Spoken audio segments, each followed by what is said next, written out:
Pemasangan bendera pelangi yang identik dengan LGBT di kantor Kedubes Inggris di Jakarta beberapa waktu lalu akhirnya berujung pada pemanggilan Duta Besar Inggris Owen Jenkins untuk klarifikasi. Juru bicara Kementerian Luar Negeri Teuku Faizasyah mengungkapkan aksi Kedutaan Besar Inggris secara terbuka mendukung LGBT menciptakan polemik di tengah masyarakat Indonesia. Kedutaan Besar Inggris juga dianggap tidak sensitif terhadap nilai budaya, agama, dan kepercayaan yang berlaku di Indonesia.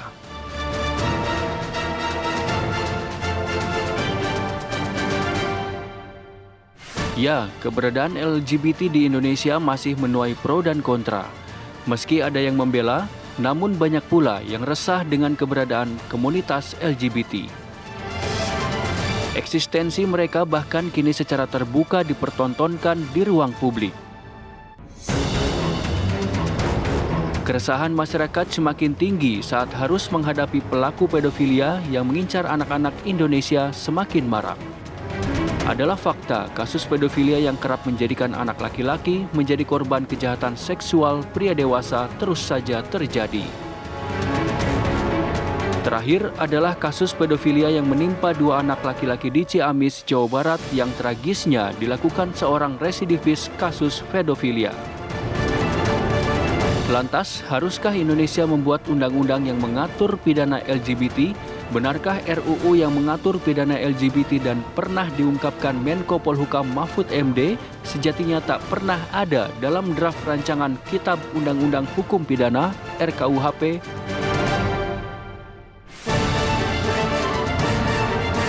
Tim TV One mengabarkan.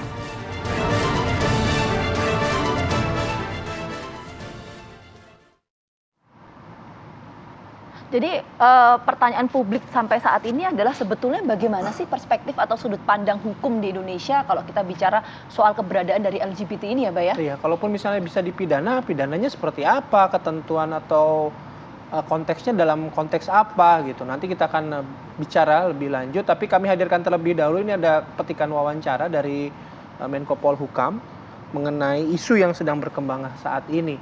Ya, sekarang ini adalah masalah LGBT dan zina sedang dibahas lagi untuk bisa diatur seperti apa di dalam rancangan KUHP. Nah, tertundanya pengesahan RKUHP juga antara lain karena masalah ini. Nah, silakan DPR RI dan Bu Fahira ya, sikap pemerintah sudah jelas tapi tentu harus mendengarkan suara masyarakat. Itu suara atau pernyataan yang disampaikan oleh Menko Polhukam ya, tapi juga kita lihat di beberapa media, Wamenkumham pun juga angkat suara atau bicara berkaitan dengan keberadaan dari LGBT ini. Coba kita hadirkan terlebih dahulu petikan pernyataan dari Wamenkumham.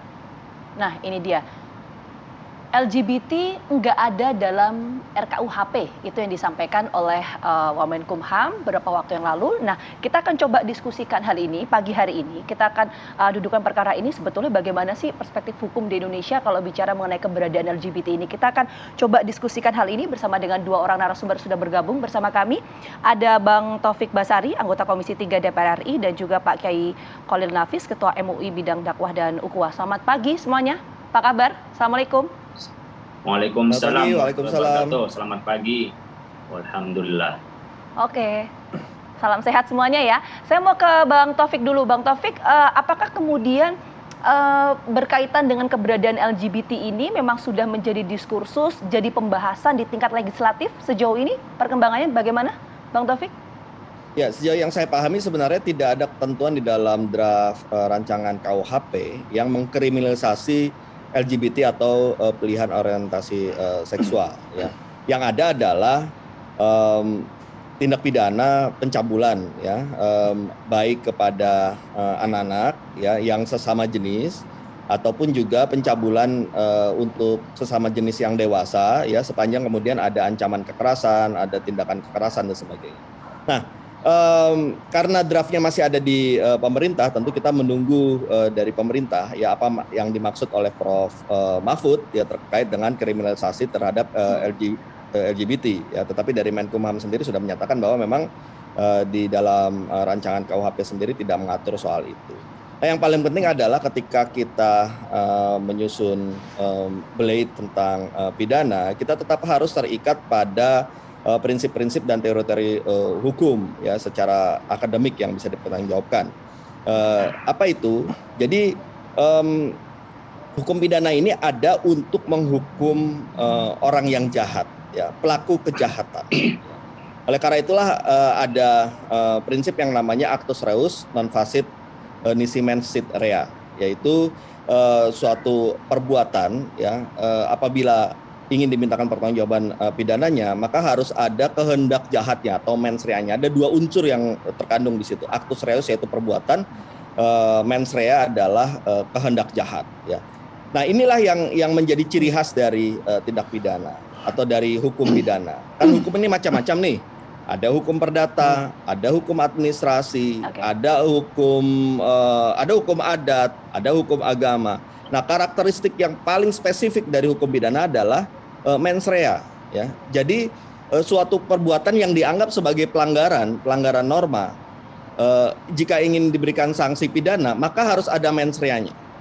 Kalau tidak ada mens rea-nya, maka sanksinya bisa dalam bentuk yang lain. Misalnya pelanggaran norma tertentu, dia bentuknya perdata, maka sanksinya perdata. Pelanggaran administrasi, sanksinya administrasi. Kalau dia ranahnya misalnya ranah adat, maka sanksinya adat, atau kalau ranahnya agama, maka sanksinya agama. Nah kalau pidana, kalau dari ya, secara teori kita sudah membatasi bahwa harus ada mens rea-nya. Kalau bicara soal keberadaan LGBT ini? Ya jadi yang jadi pertanyaan adalah pilihan orientasi seksual itu mens rea-nya di mana? Ya kejahatannya di mana ya kalau kita ingin melakukan kriminalisasi ya. Karena itu kalaupun kita ingin mengatur hal-hal yang terkait dengan yang mungkin dimaksud oleh Prof Mahfud, itu harus ada mens rea-nya. Misalnya ya perbuatannya harus ada ancaman ya, ada kekerasan ya. Harus ada misalnya pelibatan anak di bawah umur. Nah disitulah baru mens rea-nya. Tapi kalau pilihan orientasi seksual itu kan melekat pada batin seseorang, kita tidak bisa mengetahui apakah apa pilihannya. Ya seorang hetero saja, Mas Bayu misalnya menyatakan diri di publik bahwa saya ini hetero pilihan orientasi seksual. Tapi kita tidak akan pernah tahu apakah orang yang menyatakan hetero ya seperti Mas Bayu misalnya atau siapapun atau saya barangkali ternyata saya punya pilihan orientasi yang berbeda dengan pilihan orientasi mayoritas masyarakat kita. Kita tidak akan pernah tahu. Oleh karena itu tidak mungkin kita bisa pidana, itu sulit sekali ya. Oleh karena itulah maka yang harus dipidana tetaplah harus sebuah perbuatan yang ada kejahatannya. Ya artinya gini, karena kan dengan adanya isu ini kan banyak akhirnya yang berpendapat gini. Saya ingin konfirmasi nih, bahasa gampangnya begini, kalau misalnya seseorang mengaku LGBT, dia bisa dipidana atau tidak gitu. Hanya mengaku soal LGBT begitu. Nah, karena tadi saya berangkat dari bahwa kita harus terikat pada prinsip-prinsip dan teori-teori hukum, maka seseorang hanya bisa dipidana apabila melakukan kejahatan. Apabila perbuatan yang dilakukannya ada kehendak jahatnya. Oleh karena itulah maka yang harus dipastikan bahwa suatu perbuatan itu harus ada mens rea itu tadi. Nah kalau tidak ada mens rea, apa yang menjadi dasar seseorang harus dipidana? Nah tapi kita akan bicara hal lain ketika kita mau bicara sanksinya bukan sanksi pidana ya. Misalnya sanksi adat, sanksi agama. Nah itu boleh-boleh saja apabila ada satu komunitas menyatakan bahwa perbuatan ini harus diberikan sanksi secara adat misalnya. Yaitu sah-sah saja. Tapi kalau sudah masuk pidana, ruang publik yang ada kewajiban negara untuk melakukan penghukuman terhadap seseorang, maka dua hal itu tadi, ada actus reus, ada perbuatan, dan ada mens rea, ada kehendak jahat untuk bisa seseorang diminta pertanggungjawaban secara pidana. Oke, saya geser ke Pak Kiai. Pak Kiai, dengan mencuatnya isu ini begitu ya, perlu nggak LGBT ini dipidana, Pak Kiai?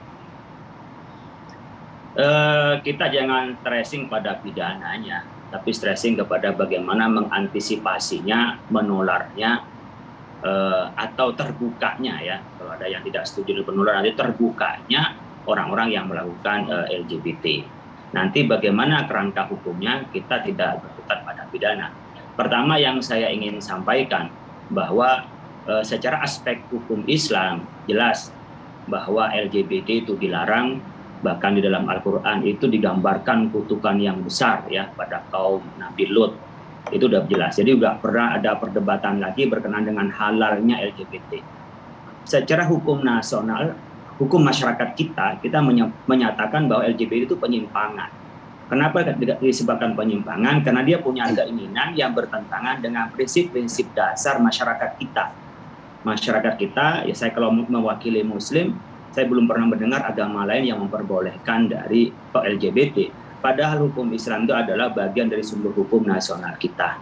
Yang ketiga yang perlu kita sikapi bahwa undang-undang perkawinan kita menyebutkan bahwa perkawinan itu adalah ikatan lahir batin seorang pria dan wanita.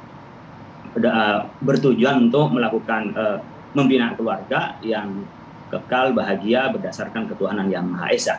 Nah, definisi ini menggambarkan bahwa perkawinan itu hanya bisa dilakukan antara laki dan perempuan, tidak ada jenis kelamin lain. Jadi dalam kerangka besar secara eksplisit kita tidak mengakui ada transgender atau mengakui atas jenis kelamin selain laki-laki dan perempuan.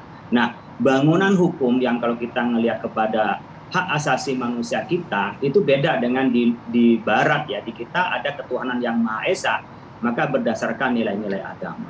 Apakah dipidanakan atau seperti apa? Kalau kita mau merujuk kepada hukum Islam sebagai bersumber hukum nasional, itu bisa dipidanakan termasuk jinayah sama dengan perzinahan. Di sini kan kita ada perdebatan yang belum selesai bahwa perzinahan itu kalau ada pemaksaan. Tapi kalau suka sama suka kan di dalam KUHP kita tidak disebut perzinahan. Ini problematik ya menurut saya, pada satu sisi mengakomodir terhadap hukum Islam, tapi sisi lain tidak utuh. Kenapa? Karena bagi kita mau dipaksa mau tidak dipaksa kalau tidak melalui perkawinan itu adalah bagian dari perzinahan. Nah demikian juga ketika ada hubungan antara laki sesama laki, perempuan sama perempuan, karena itu juga merusak terhadap maqasid syariah. Tujuan syariah adalah hifdzun nasl, adalah menjaga keturunan kita, menjaga martabat manusia. Nah, oleh karena itu saya pikir bisa dimasukkan di dalam jinayah apa aspek umpamanya kejahatan. Kejahatannya adalah kejahatan kepada kemanusiaan, kejahatan terhadap prinsip-prinsip perkawinan kita dan akan merusak terhadap masa depan masyarakat kita. Jadi di situ ada hukum asusila, itu bisa dimasukkan di dalam kerugian dan bisa masuk kepada kerangka pembinaan rumah tangga dan merusak terhadap kerangka norma di dalam agama kita. Oleh karena itu saya pikir itu pembahasan bisa panjang, tetapi kalau kita melihat yang saya baca di beberapa media tentang RUU KUHP di pasal 421 itu kan memang untuk pencabulan baik sejenis maupun dengan lawan jenis. Nah disinilah kita hadirnya pernikahan, hadirnya perkawinan dalam aspek agama itu bukan hanya persoalan pencatatan sipil, tapi di situ ada ikatan lahir batin dan ada berkenaan dengan jenis kelamin perempuan dan laki-laki dan juga ada berkenaan dengan prinsip dasar adalah ketuhanan yang Maha Esa. Nah, kalau merujuk dalam hal ini saya pikir konsep al-mawani wa zawajir itu penting. Aspek preventif dan memberi aspek jera. Preventifnya adalah bagi kita yang tidak terkena itu menjadi takut untuk melakukannya karena ada hukumannya. Aspek jera adalah bagi mereka yang melakukan itu karena melanggar asusila kita, melanggar terhadap kemanusiaan yang sebenarnya bagi kita. Kita mengatakan itu tidak normal ya penyimpangan ya karena memang tidak sesuai dengan nilai dasar kita. Oleh karena itu biar dia jera ya melakukan zawajir dan juga mawani preventif terjadinya meluasnya LGBT di Indonesia ini.